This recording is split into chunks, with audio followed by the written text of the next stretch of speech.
What's good, everybody? This is Channel from NYC, and today we're going to talk about #Alive, a zombie movie straight out of South Korea. Now look, y'all, this is no Train to Busan because I'm still in my bag over that, but Alive is pretty solid. So here's the basic non-spoiler plot. We have our guy, Jun-soo. He's a gaming YouTuber. He's stuck home alone one day after his parents and sister go out of town. Next thing we know, baby boy is stuck in the most random zombie situation ever. Now, we don't know how it started, but all we know is he must survive. He needs to make sure that he makes it out #alive. That was corny, but I'm gonna do that a lot. Now, let's really get into it. If you don't mind spoilers, stick around. So when Jun-soo finds out that there's zombies on the loose, he's shook. Understandably, he locks himself in his apartment, which is super cute, has mad natural light, something that I envy. He's managing pretty well for the most part, but he doesn't have water or food, so I guess he's not managing that well. Now, this part was a little odd to me because he's a gamer. Now, I'm not trying to stereotype anybody. You don't have to have Cheetos under your bed, but you don't have like Gatorade or granola bars in your room. Like, you don't have anything.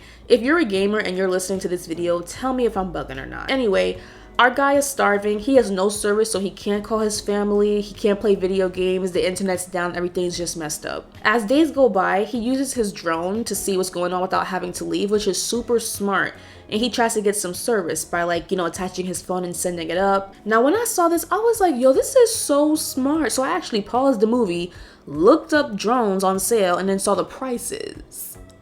And then I went back to the movie. So Jun-soo finally gets enough service to get a voicemail from his family. On the recording, we hear his family screaming for help. They're screaming for each other, and Jun-soo's like, oh damn. Like, it's obvious that his family has fallen victim to the zombies, so it's a wrap for them. So he's really out here on his own. He's pretty much broken. He's beside himself, and I get it. Despite this, Jun-soo is not about to back down. No, he said, you're gonna have me in my bag for a minute, but I'm gonna make it through. Eventually, Jun-soo makes contact with another human. Finally. It's a young woman. Her name is Bin. She lives in the high-rise that's across the courtyard from him. I love the way that they communicate. They try to keep it really quiet because they're zombies, so they communicate with like little lasers, with his drone, things like that. Eventually they're like, all right, we gotta bounce. So they make the decision to meet up in person and escape together. Along their journey, while they're fighting zombies off left and right, they run into another survivor. He's like a middle-aged man, so for that reason, we will call him Middle-Aged Man. He invites them into his home to get away from all the zombies. His whole thing is like, we gotta stick together, we the only survivors out here. So of course,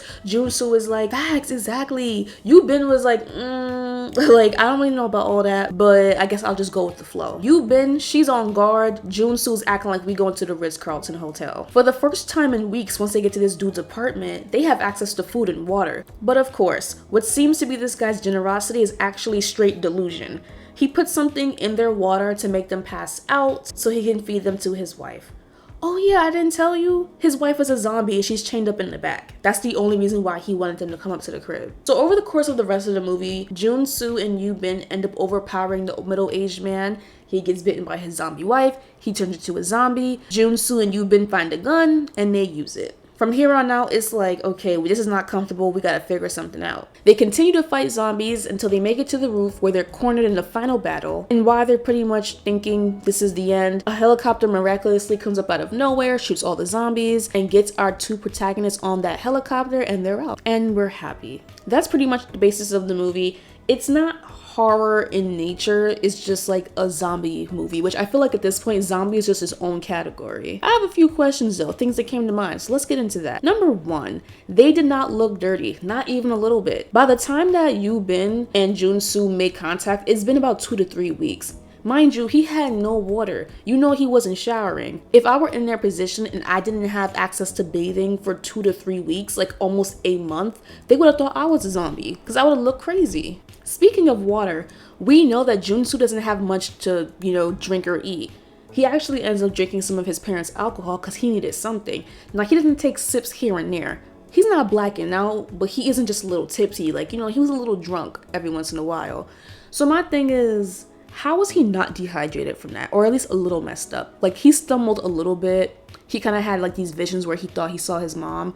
But that was probably just, the effects of kind of being locked up in his own home while like something so unnatural is happening outside. But I don't know if I believe all that. Another thing that made me scratch my head a little bit, once Jun-soo and Bin wake up and they figure out like why the middle-aged man really got them to come to his crib, he's like apologizing. He's like, I'm sorry, my wife hasn't feasted in a long time. She's so hungry.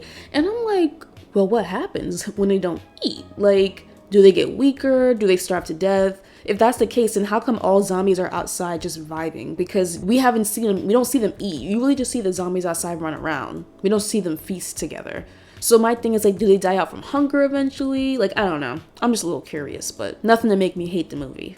I actually have a few likes too, speaking of. This will always be an easy way to get into my heart. I love how Yubin's character was so capable. She honestly saved Junsu. She gave him food, water. Even when he was about to take his own life, she swooped in with her little laser and distracted him, which honestly, girl, where were you before that? But it's okay. It's okay. What matters is that she pulled up and she pulled through. I also really love the fact that they did not distract us with a random and unrealistic love interest trope, because who's to say that they actually are each other's type? Like, we don't need to just make them be into each other just because here's a guy, here's a girl. We're trying to stay alive. There are zombies trying to kill us. We do not have time to be, having like a weird little romance. Now, we kind of saw them have their little vibe on the helicopter, just, giggling to each other. But I think that was more so like we really made it. Like we almost died and we didn't, But if they wanted to strike up a romance after, now that they're seemingly safe, that's totally fine because they can focus on that. Junsu's family is pretty much gone. I'm going to assume that Yubin's family is gone because she killed that guy that was like in her apartment who was still a zombie, if y'all remember. That's fine, What we're not going to do is throw a love story in the middle of an apocalypse. Even though I was annoyed by the middle-aged man and his little needs to keep his wife alive, I actually kind of liked the fact that it happened just because it was a decent twist. Like, I don't think I could have handled anything that was a mediocre twist or some people might think that twist was obvious, but I was side-eyeing. But, as a New Yorker, you kind of have to, like, assume the worst with people sometimes. So I kind of was, like, already side-eyeing him.